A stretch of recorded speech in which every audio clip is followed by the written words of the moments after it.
बचपन में ही माँ बाप के साया सर से हट जाला, उतरसेला कि के हम माई कही, के हम बाबू कही।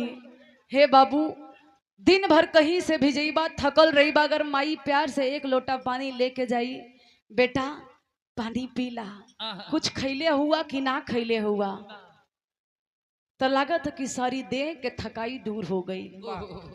माई के अचरा में जवन प्यार वो जवन सुकून बा, वो दुनिया भर के धन दौलत में ना बा। राजेश यादव, बबलू यादव प्रधान भाई की तरफ से, ये हमारे दोनों भाई की तरफ से इस भाव को समझते हुए माई के ऊपर ये शानदार 101 रुपया के आशीर्वाद भैया के बहुत बहुत प्रणाम हो। आशीर्वाद के प्रतीक्षा बा। आज माई की कीमत भूलल बा। माई बाप के आशीर्वाद छाया बड़ा भाग से मिलेला, लेकिन ये आरजू उसकी कीमत नहीं समझ पाया। कैलस का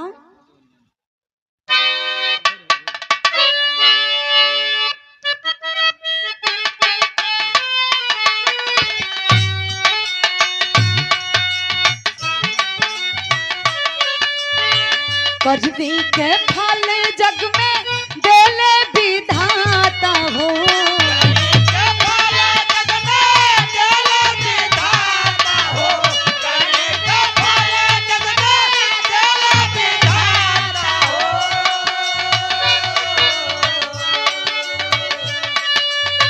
करनी के फल जग में देले विधाता हो।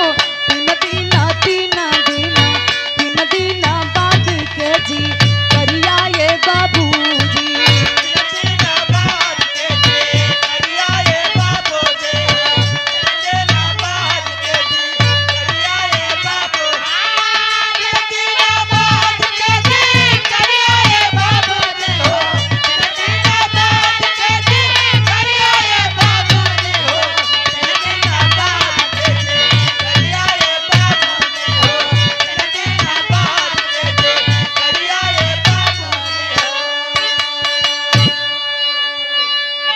बाबू 3 दिन का समय बीतता है।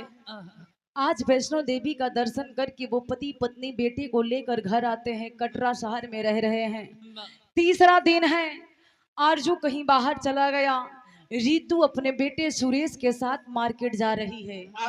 अचानक एक कार आता है, बीच हाईवे है, हाईवे को पार करना चाहती है रीतू, एक कार आइल, वो कार टक्कर मरले माई और